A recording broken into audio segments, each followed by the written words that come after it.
Pseudo force का मतलब होता है ऐसा फोर्स जो एग्जिस्ट नहीं करता, जो सूडो है। इसका मतलब क्या हुआ? False force.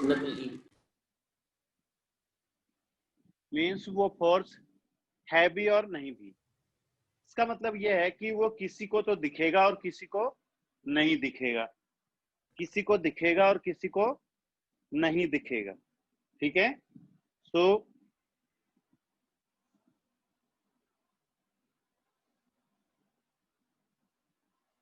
pseudo force is observed with respect to an observer observing from non-inertial frame।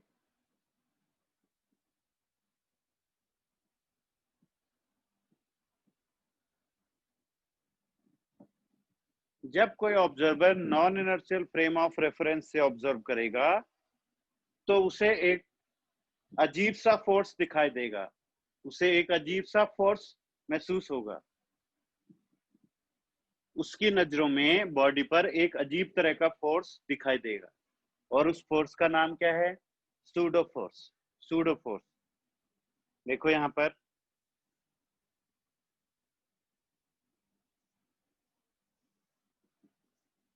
ये गाड़ी ए एक्सीलरेशन से जा रही है, इसकी छत पर एक ब्लॉक को रखा गया है, इसका मास m है। एक आदमी को यहां खड़ा कर दिया है कार के अंदर, इसका नाम a है, और एक आदमी ग्राउंड पर है, इसका नाम b है। ठीक है, तो बताओ इसमें से नॉन इनर्शियल ऑब्जर्वर कौन सा है और इनर्शियल ऑब्जर्वर कौन सा है? B non inertial. B non inertial. B inertial है। ओके, बी इनर्शियल है क्योंकि हमने ग्राउंड को क्या मान लिया था? इनर्शियल।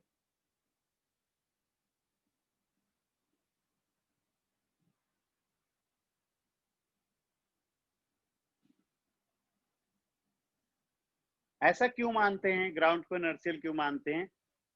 क्योंकि ग्राउंड के फ्रेम में न्यूटन के लॉज जो भी हैं वो प्रैक्टिकली काफी हद तक ट्रू हैं।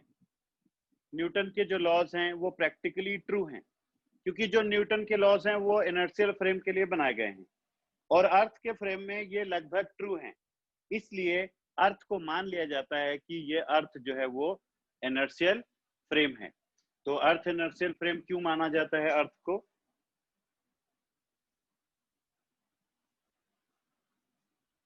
Newton's laws are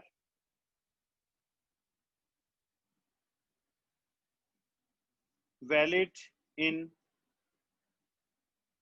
inertial frame of reference and it is found that Newton's laws are valid 99% in the frame of Earth. Hence, Earth is taken as inertial frame.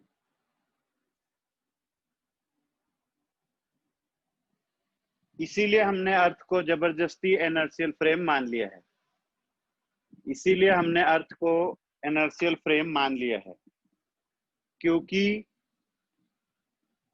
ऐसा पाया गया है,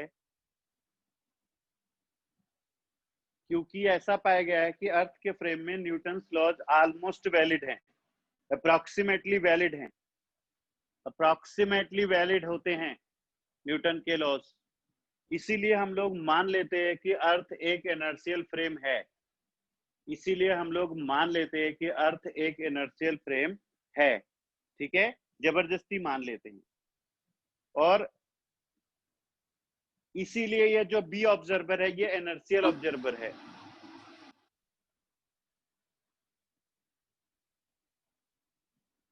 नैन्सी का question है, बोलो Nancy क्या question.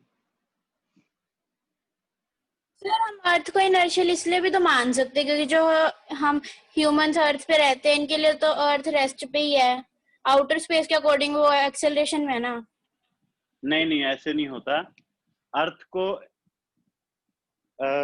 तुम तो उनकी तरह बात कर रहे हो जैसे पुराने टाइम में पॉप लोग होते थे ना, वो कहते थे क्योंकि हम अर्थ पर हैं इसलिए हम बेस्ट हैं, अर्थ बेस्ट है और अर्थ तो घूम ही नहीं सकती, सन ही चक्कर लगा रहा है उसके चारों तरफ। उस तरह की बात कर रही हो तुम। ऐसे तो तुम कार में बैठ जाओगे तो बोलोगे कार भी इनर्शियल है क्योंकि कार तो तुम्हें रेस्ट में नजर आएगी, है ना। सर हाँ गलत है, ऐसे नहीं मानना है। क्योंकि न्यूटन्स लॉज अप्रोक्सीमेटली वैलिड होते हैं अर्थ के फ्रेम में, इसलिए अर्थ को इनर्शियल फ्रेम मान लिया गया है, वैसे अर्थ इनर्शियल फ्रेम नहीं है। Okay sir. Alright alright.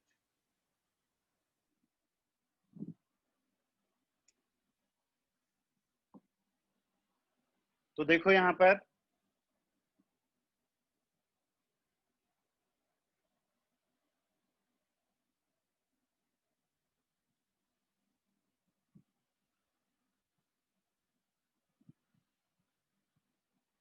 ये जो ए ऑब्जर्वर है ये नॉन इनर्शियल है।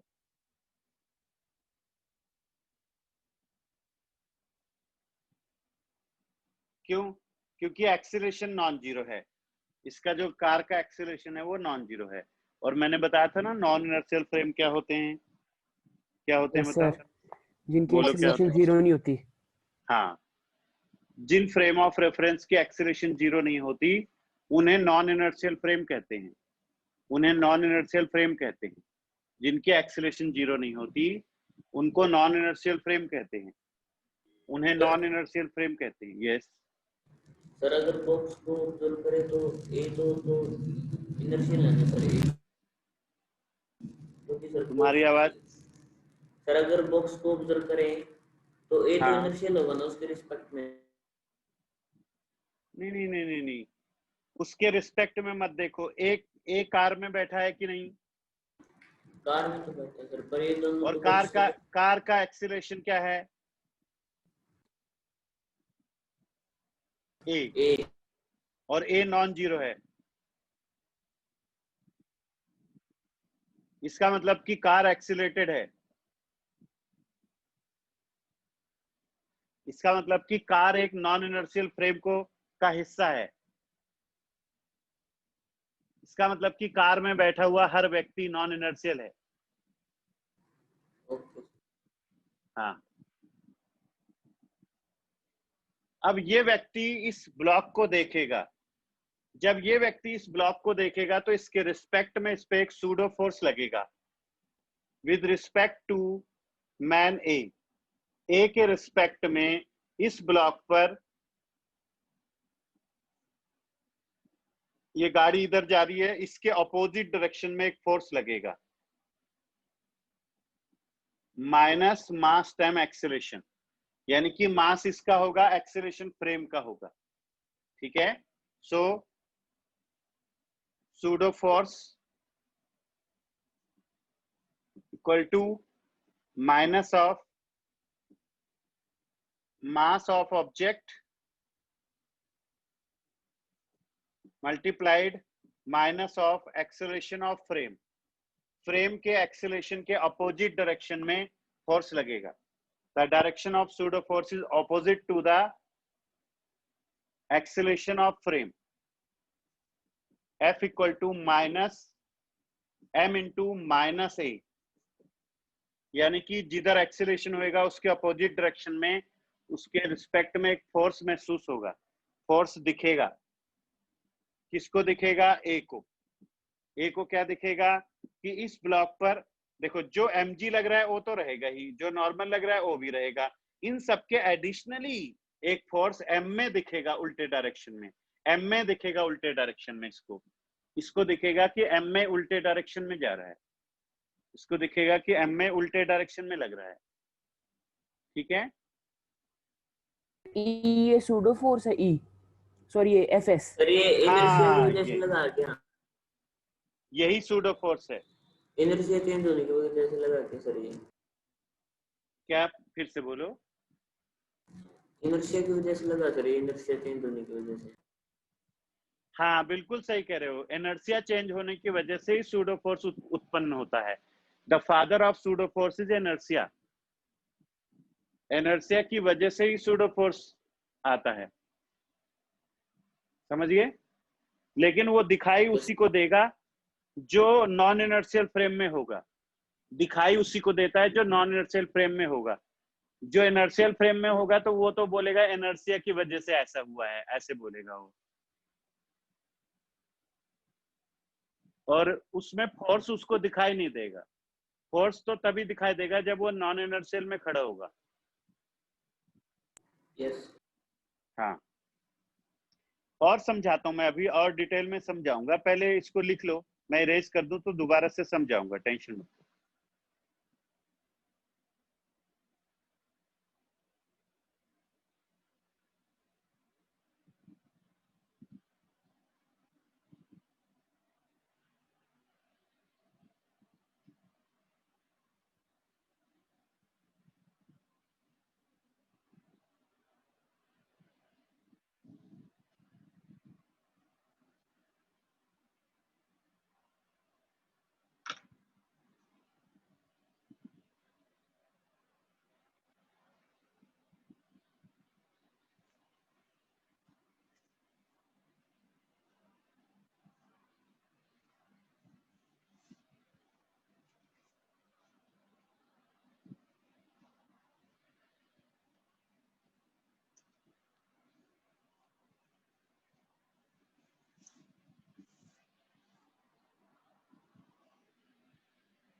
देखो यहाँ पर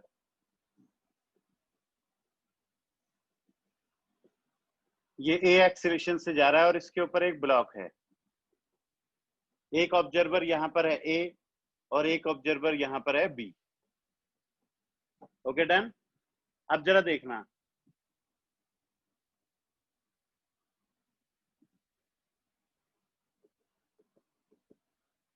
बी क्या देखेगा। बी देखेगा due to inertia, due to inertia of motion car moves and block remains at rest and falls after some time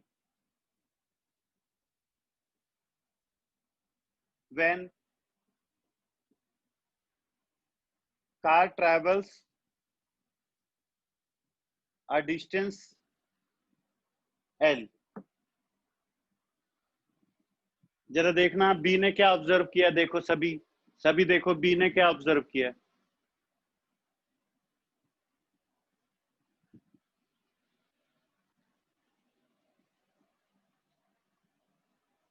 देखो जरा बी ने क्या ऑब्जर्व किया।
समझ आ गया? Yes sir. ओके, अब जरा देखना ए क्या ऑब्जर्व करेगा। ए कार में बैठा है, so with respect to A car will be at rest.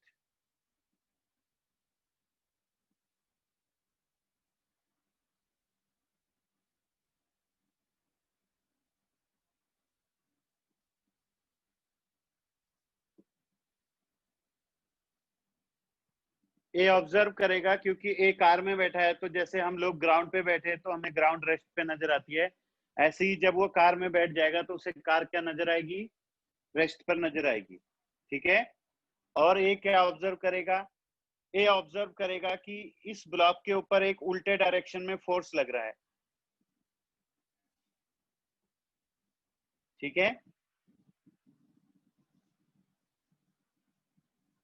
A will also observe a force F equal to mass time acceleration acting opposite to the direction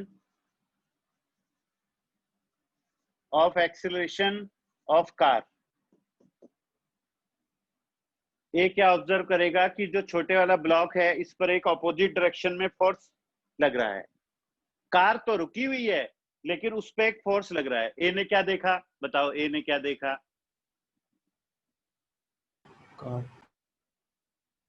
car तो रुकी हुई है, इसका एक्सीलरेशन 0 है। फोर्स लग रही है ब्लॉक पे, हाँ, अगेंस्ट ब्लॉक पे फोर्स एक्सेलरेशन ऑफ लग द रही है। कार। हाँ, कार रेस्ट पर है, कार तो रुकी हुई है लेकिन ब्लॉक पर फोर्स लग रहा है। तो जब ब्लॉक पर फोर्स लगेगा तो ब्लॉक में क्या पैदा हो जाएगा? Pseudo force. Acceleration. Due to the force acceleration will be produced in block। Block के अंदर एक्सेलरेशन प्रोड्यूस हो जाएगा। कितना देखो, acceleration is equal to force by mass. Force हो गया mass time acceleration over mass, यानी ए, यानी कि उतना ही एक्सेलरेशन प्रोड्यूस हो गया उल्टे डायरेक्शन में जितना कि फ्रेम का था। इसके अंदर उतना ही एक्सेलरेशन प्रोड्यूस हो गया। अब इतना हो सकता है एक्सेलरेशन प्रोड्यूस नहीं होता, क्यों? अगर यहाँ फ्रिक्शन होता तो, यहाँ पे कोई फ्रिक्शन नहीं है, कोई फ्रिक्शन नहीं है, इसीलिए इतना एक्सेलरेशन प्रोड्यूस हुआ। अगर यहाँ फ्रिक्शन होता तो इतना एक्सेलरेशन प्रोड्यूस नहीं होता, कम हो जाता। ठीक है, एक्सेलरेशन कम हो जाता।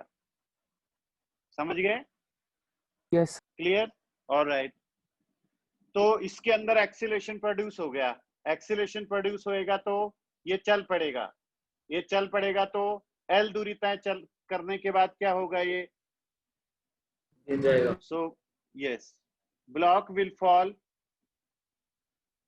After traveling a distance L over the car।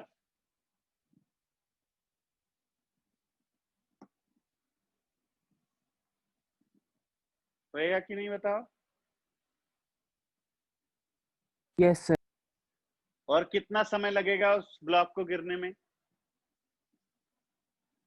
Late T is time of fall. मान लो कि गिरने का समय टी है, तो एल दूरी तय करने में देखो फार्मूला लगा दो, S is equal to U T plus half A T square. Velocity कोई है नहीं, तो L is equal to half A T square. तो यहां से देखो टाइम कितना आएगा, under root 2l over A, under root 2l over A. कितने समय बाद वो जाके गिरेगा बताओ? After what time it will fall? Under root 2l by. हाँ, इतने समय के बाद वो ब्लॉक गिर जाएगा। अब मेरे पास वेरियस ऑफ द क्वेश्चंस आए हुए हैं जिनको मैं बारी बारी से आंसर कर देता हूं। देवांश का क्वेश्चन है, sir can the gravitational force of earth can be zero in any case? हाँ, हो सकता है। अर्थ के सेंटर पे ग्रेविटेशनल फोर्स जीरो होता है, इनफाइनाइट पर ग्रेविटेशनल फोर्स जीरो होता है, और भी कहीं ऐसी जगहों पे ग्रेविटेशनल फोर्स 0 हो सकता है। ओके। सेंटर पे क्या होता है सर, रेडियस 0 हो जाता है इसलिए।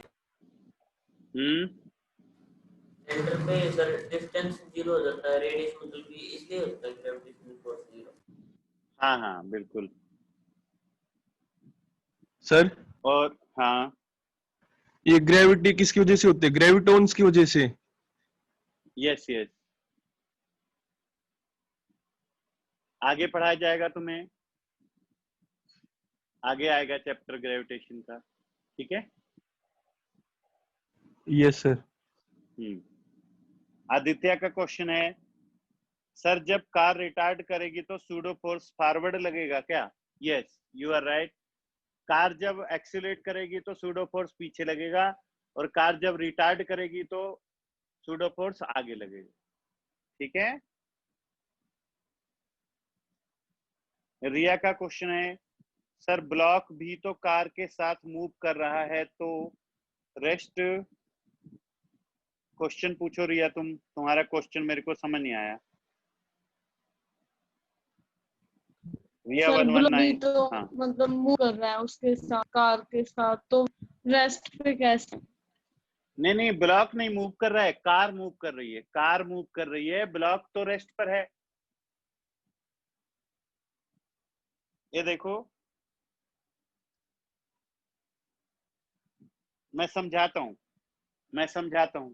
देखो, ये जैसे ग्लास है, ग्लास के ऊपर एक प्लेट है, प्लेट के ऊपर एक कॉइन रखा हुआ है, प्लेट को एक्सीलरेशन ए दे दिया, एक कॉइन है, अब बताओ कॉइन का क्या होगा?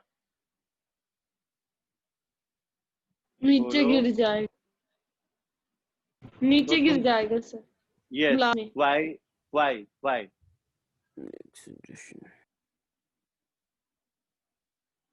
क्योंकि वो एनर्जी ऑफ रेस्ट पे रहेगा कॉइन, और नीचे की प्लेट एनर्जी ऑफ मोशन में रहेगी।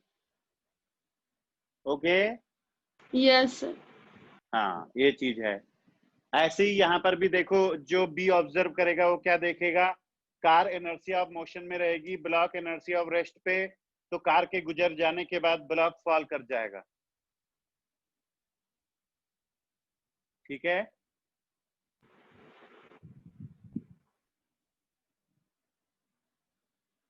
ओके। Yes sir. इसके बाद ए क्या देखेगा कि कार रेस्ट पे है, लेकिन इस पे एक फोर्स लगा हुआ, वो महसूस करेगा, उस पर एक फोर्स महसूस करेगा अपोजिट डायरेक्शन में, और इस फोर्स के कारण इसके अंदर एक्सीलरेशन पैदा हो जाएगी ए। इस एक्सीलरेशन से ये चल पड़ेगा, ये कार तो रुकी रहेगी लेकिन ब्लॉक गिर जाएगा। अल्टीमेटली तुमने कंक्लूजन देखा, ऑब्जर्वर चाहे ए हो या बी हो, ब्लॉक का गिरना तय है। तुमने ऑब्जर्व किया?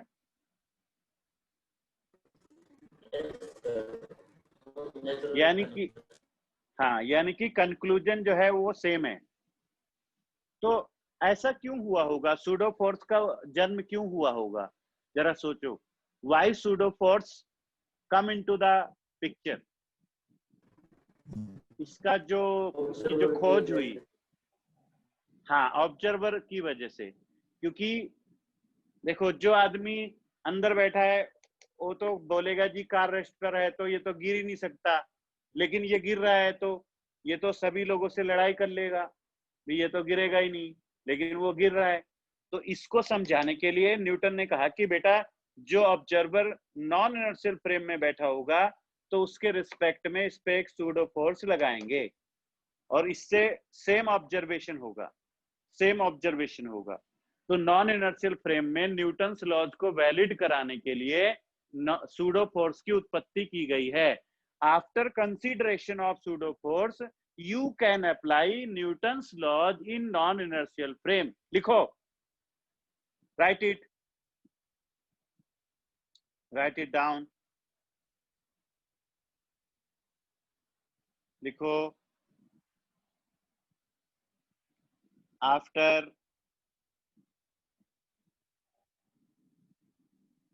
after consideration of pseudo force,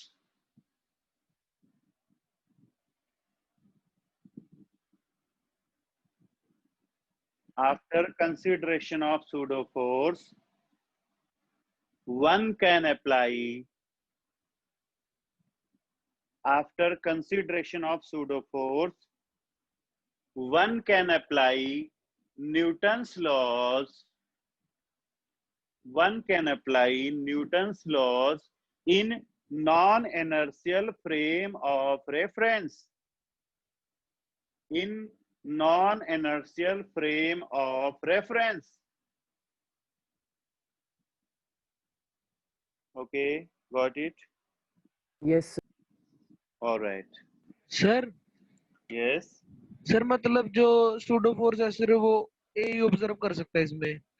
Yes. A he observe कर सकता है, बी को तो दिखाई नहीं देगा वो।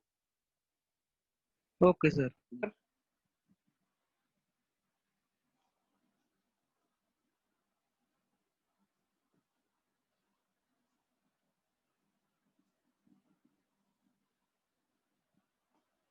Weight of the body in lift. Lift accelerated body होती है, लिफ्ट एक एक्सिलरेटेड फ्रेम होता है, तो उसकी वजह से यहाँ पर सूडो फोर्स की मदद से हम लोग देखेंगे कि बॉडी का जो वेट है वो चेंज हो सकता है, बॉडी का जो वेट है वो चेंज हो सकता है। देखो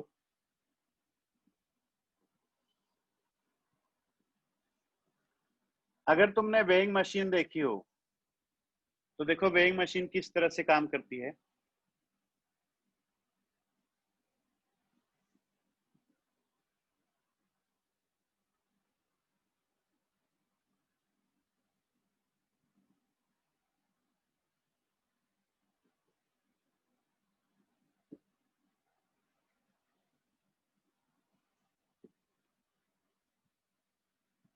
ये मैन इसको पांव से दबाता है और ये मशीन इसके ऊपर फोर्स लगाती है।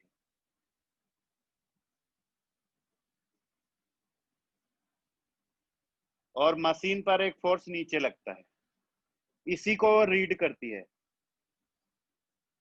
So weighing machine reads the normal reaction.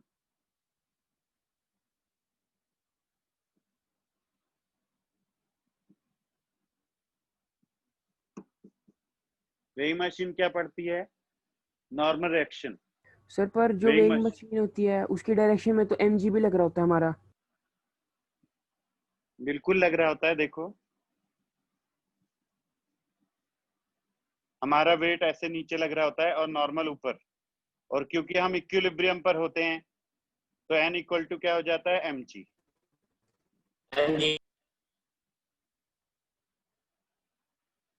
n equal to क्या हो जाता है? mg, क्योंकि हम लोग इक्विलिब्रियम पर होते हैं।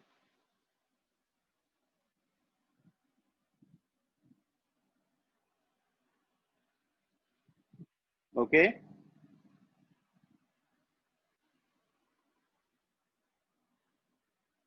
तो वेइंग मशीन जो पढ़ती है वो वेट पढ़ती है, तुमने सुना होगा, वो इसीलिए क्योंकि नॉर्मल वेट के बराबर होता है, लेकिन एक्चुअली वो क्या पढ़ती है?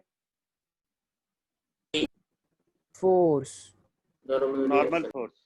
हाँ, नॉर्मल रिएक्शन। वेइंग मशीन जो होती है वो वेट कभी नहीं पढ़ती। ठीक है, तुम एक काम करो, वेइंग मशीन पे मुक्का मारो, वेइंग मशीन पे जोर से मुक्का मारो, वेइंग मशीन पर जोर से मुक्का मारो, तो देखो रीडिंग आएगी 50 न्यूटन या 10 किलो, 15 किलो। ठीक है, मान लो रीडिंग आई 15 किलो, तो बताओ तुम्हारा हाथ कितने किलो का है? 15 का तो नहीं है सर। हाँ, जब सन्नी पाजी का हाथ 2.5 किलो का था तो तुम्हारा 15 कैसे हो जाएगा? है कि नहीं? और जैसे वो लटकने वाली भी होती है उसमें सर, जिसमें सुई हिलती है उसकी, उसमें भी अगर सर उसको ऊपर से कर देते हैं मतलब वो 80 kg तक मतलब सुई इस साइड पे चली जाती है। और क्या, वो उसको क्या पता कि वो क्या पढ़ रही है, उसको तो दबाव महसूस होता है, वो रीडिंग दे देती है बस। उसको क्या पता कि उस पे आदमी खड़ा है कि नहीं खड़ा है। कोई उछल जाए तो उसका वजन आ जाएगा 200 किलो, तो मतलब आदमी 200 किलो का हो गया क्या?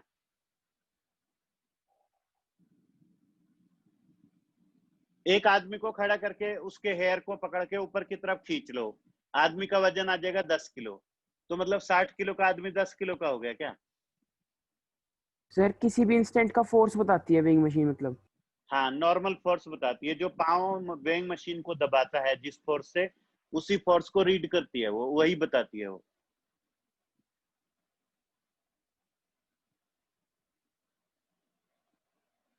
और सर ऐसे समझ तो गए? हमारा जो हाँ, वेट होगा वो अर्थ के अलग अलग पॉइंट पे अलग अलग नहीं होना चाहिए? वो अलग इशू है, उसको छोड़ दो, अभी तो एक ही पॉइंट पे रहो, वो ग्रेविटेशन में पढ़ेंगे, ठीक ओके है? सर। हम्म।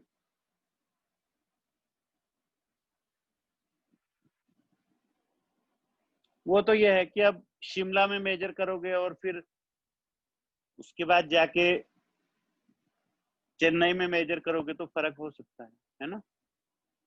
ओके हम्म। सभी को समझ में आ गया वेइंग मशीन क्या पड़ती है? Yes sir. Yes sir. Okay,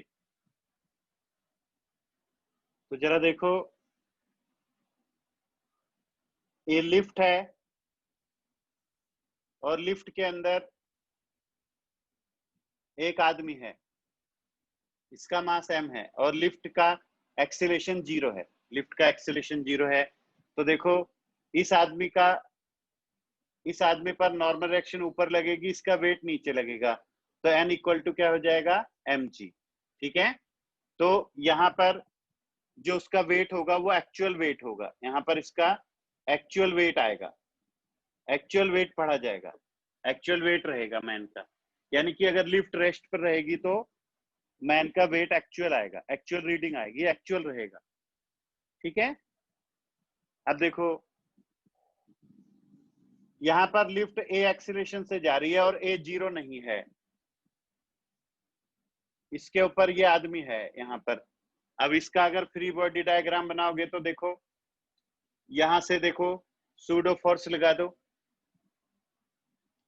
यहां पर एक ऑब्जर्वर खड़ा कर दो ए, सो विद रिस्पेक्ट टू ए के रिस्पेक्ट में देखो, इस आदमी पे एक सूडो फोर्स लग गया नीचे की तरफ m में, और एक इसका वेट लग रहा है mg, और नॉर्मल फोर्स किधर लगेगा? ऊपर। और क्योंकि लिफ्ट रेस्ट पर है तो ये भी रेस्ट पर ही रहेगा, लिफ्ट भी रेस्ट पर है और ये इक्विलिब्रियम में रहेगा। ये क्यों? देखो, ये आदमी अंदर खड़ा है लिफ्ट के, तो उसको क्या लगेगा? लिफ्ट रुकी हुई है, क्या लगेगा उसको? लिफ्ट रुकी हुई है। लिफ्ट रुकी हुई है, और बंदा उस पे खड़ा है, तो क्या बंदा उड़ेगा क्या? No sir. रेस्ट पे ही तो दिखेगा, यानी इक्विलिब्रियम पे नजर आएगा। इक्विलिब्रियम मतलब upward force equal to downward force, तो अपवर्ड फोर्स n हो गया और downward force mg plus m में, तो हो जाएगा m into G plus A, इसको हम लिख सकते हैं mg डैश। यानी कि यहाँ पे ग्रेविटी चेंज हो गई, कितनी हो गई? g प्लस ए हो गई। इसका मतलब कि अगर लिफ्ट ऊपर की तरफ जाएगी तो जो उसके अंदर बॉडीज है उनका वेट चेंज हो जाएगा, वेइंग मशीन उनका वेट अलग पड़ेगी। जब लिफ्ट ऊपर की तरफ जाएगी तो मैन को क्या महसूस होगा? कि उसका वेट चेंज हो गया, उसका वेट बढ़ गया, है ना? उसका वेट बदल यस जाएगा, सर। उसका वेट चेंज हो जाएगा, यस क्योंकि सर। यहाँ पर, हाँ, क्योंकि यहाँ पर जो इफेक्टिव ग्रेविटी है वो कितनी हो जाएगी? इफेक्टिव ग्रेविटी देखो कितनी आएगी? G dash is equal to g plus a, gravity g plus a हो जाएगी, ठीक है? समझ गए? हाँ, देखो एग्जाम्पल लेके देखो, यहाँ पर लिफ्ट रेस्ट पर है, यहाँ पर lift moving upwards with sir acceleration A. Effective देखो ग्रेविटी यहाँ पर, टोटल है सर। हाँ, इफेक्टिव ग्रेविटी मतलब टोटल जो इस समय काम कर रही है। देखो यहाँ पे ग्रेविटी जी है और यहाँ पर जी की जगह क्या है? G plus A. कंपेयर करो, yes sir. n equal to M G के साथ कंपेयर करो। यहाँ पे देखो ग्रेविटी चेंज हो गई, ग्रेविटी जी प्लस ए हो गई, ग्रेविटी बढ़ गई, ग्रेविटी। सर एक चीज बता दो कि यहाँ पे सर ये हाँ, नीचे MA कहाँ से लग रहा है सर? सूडो फोर्स लग रहा है ना A with respect to observer. Sir body तो रेस्ट पे इक्विलिब्रियम में जब बंदा होएगा। नहीं नहीं, लिफ्ट तो ए एक्सीलरेशन से जा रही है ना।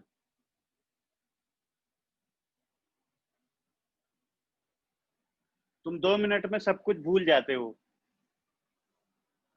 ये देखो, एक कार होती थी, कार पे ब्लॉक होता था, कार ए एक्सीलरेशन से चलती थी, इसके अंदर ऑब्जर्वर ए होता था, ए के रिस्पेक्ट में इस पे एक सूडो फोर्स सर मैं लगता ये था केस नहीं अपोजिट पूछ रहा, डायरेक्शन। ये तो याद है सर। यहाँ पे अरे जब तो हमने यही गुरुजी, वे- यही केस तो है, हद है, सेम तो केस है।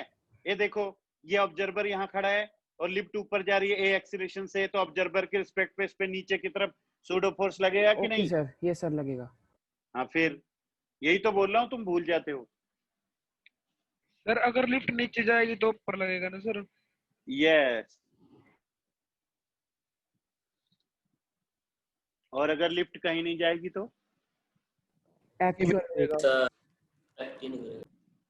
तो किधर भी नहीं लगेगा, एक्ट ही नहीं करेगा। ठीक है, समझ गए?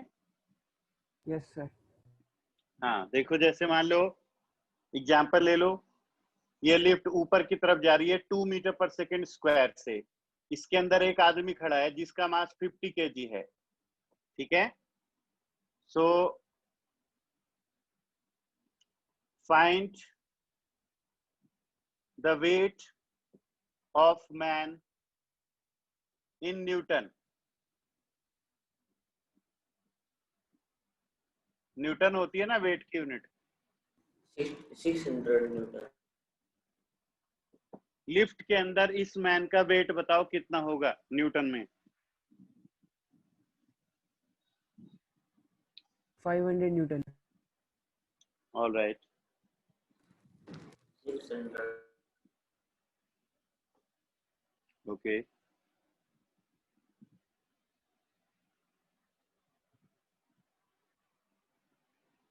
तो देखो यहाँ पर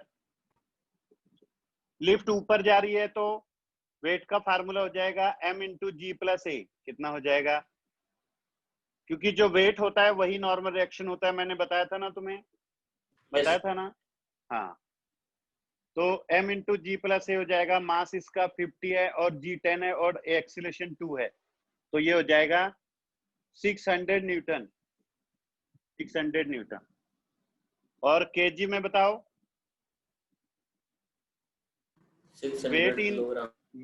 wait in KG weight. KG weight में देखो 600 डिवाइडेड बाई 10, ये हो जाएगा 60 केजी वेट। वेट को केजी में कितना हो जाएगा, इसका वेट केजी में? 60 केजी। और इसका मास कितना हो जाएगा बताओ? 60 KG.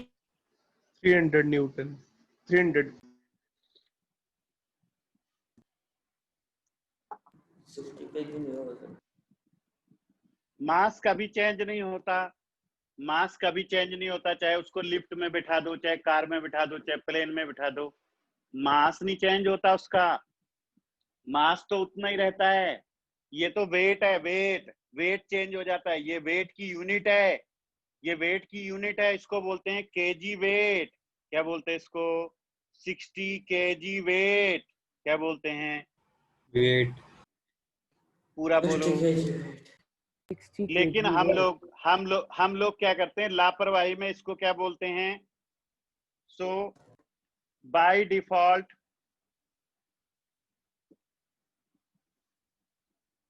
We call it 60 kg. Okay, weight equal to 60 kg, ये हम लोग गलती से बोलते हैं, ठीक है? एक्चुअली हमें क्या बोलना चाहिए? 60 केजी वेट। क्या बोलना चाहिए? 60 kg weight equal to 60 into g, यानी कि 600 न्यूटन। समझ ये आया? मास है ना सर? समझ आया? Yes sir. हाँ, जो मास होता है उसकी यूनिट केजी होती है, वेट की यूनिट केजी नहीं होती, वेट की यूनिट होती है केजी वेट। क्या होती है? KG weight. वेट की यूनिट होती है केजी वेट, तो ये तुम्हें ध्यान रखना पड़ेगा।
तो देखो यहाँ पर lift moving downwards with acceleration a.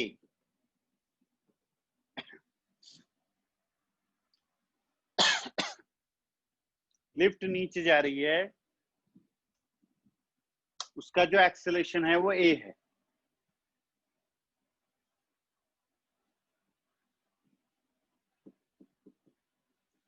यहां पर ऑब्जर्वर है a। So with respect to the observer, देखो इस पे एक तो सूडो फोर्स लगेगा ऊपर की तरफ ma, और एक इसका वेट लगेगा mg नीचे, और इसके पांव पर जो नॉर्मल रिएक्शन आएगी वो ऊपर आएगी, ऊपर आएगी। देखो इसमें कोई डाउट है तो देखो, अगर इसमें कोई डाउट है तो। No sir. ऑलराइट,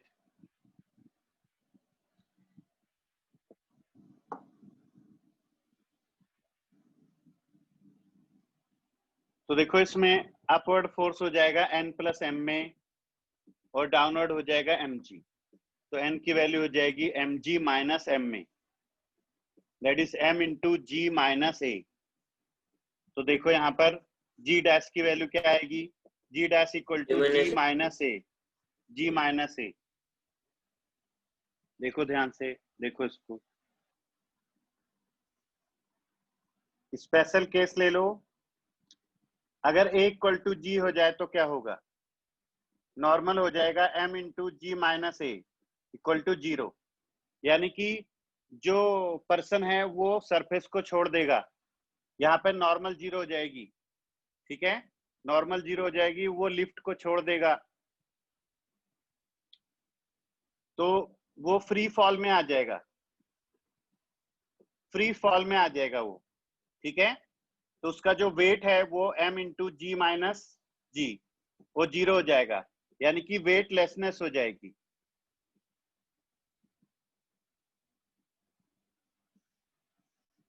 वेटलेसनेस हो जाएगी, ये बंदा फ्री फॉल महसूस करेगा। जैसे मान लो कि तुम लिफ्ट से उतर रहे हो और कोई लिफ्ट का धागा काट दे ऊपर से, कॉर्ड, उसको कॉर्ड को डैमेज कर दे, लिफ्ट की कॉर्ड को, तो what will happen, free fall, free fall हो जाएगा, फ्री फॉल। तुम ऐसे समझो ना, अगर a इक्वल टू जी हो गया मतलब लिफ्ट को ही छोड़ दिया तुमने, इसका धागा ही काट दिया तुमने लिफ्ट को। जैसे एक चैम्बर में एक आदमी को डाल के तुमने छत से गिरा दिया, वो चीज हो गई यहाँ पे, समझिए। यस। अब देखो अगर a ग्रेटर देन g हो जाएगा तो नॉर्मल क्या आएगा, नेगेटिव आ जाएगा। नॉर्मल क्या आ जाएगा, नेगेटिव। हाँ, यानी कि जो मैन है दैट विल फ्लाई अवे,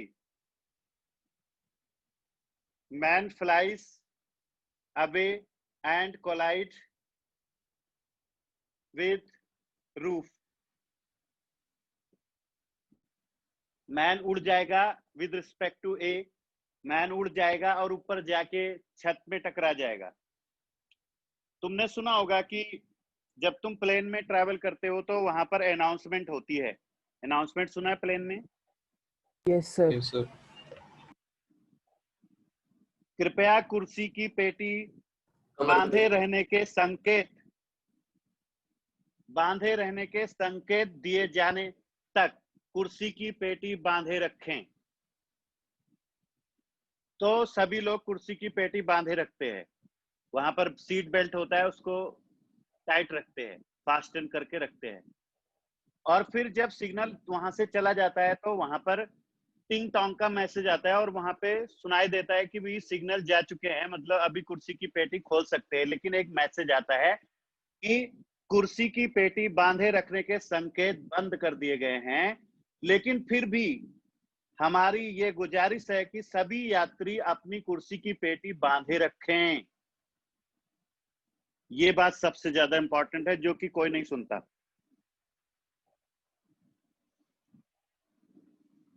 सुना है तुमने, कभी ध्यान दिया इस बात पे?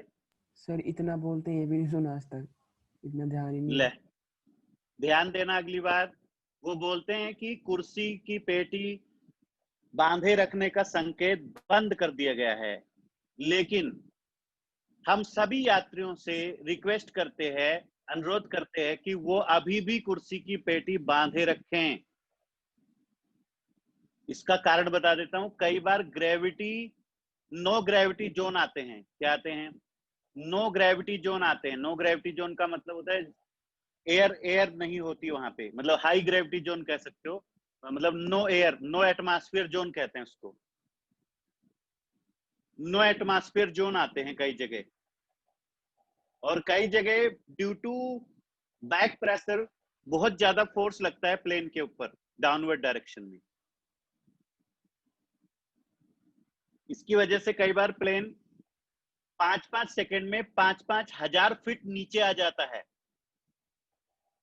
1-1 हजार फीट अचानक से नीचे आ जाता है। उसका जो हाइट है अचानक से नीचे आ जाती है, सडनली नीचे आ जाती है। उस समय उसका जो डाउनवर्ड एक्सेलरेशन है वो जी से कहीं ज्यादा, लगभग 50 मीटर पर सेकंड स्क्वायर हो जाता है। कितना हो जाता है? प्लेन का डाउनवर्ड एक्सेलरेशन कितना हो जाता है? 10 मीटर पर सेकंड स्क्वायर। 50 मीटर पर सेकंड स्क्वायर हो जाता है। और 50 मीटर पर सेकंड स्क्वायर हो जाने की वजह से यहाँ पर जो नॉर्मल आता है बहुत नेगेटिव आ जाता है। ये आदमी उड़ जाता है और उड़कर जाकर ऊपर वाली छत से टकराकर अपनी जान दे देता है, मर जाता है।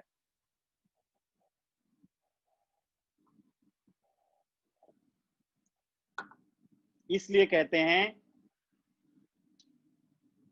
Do not open the seat belt even when signal goes off.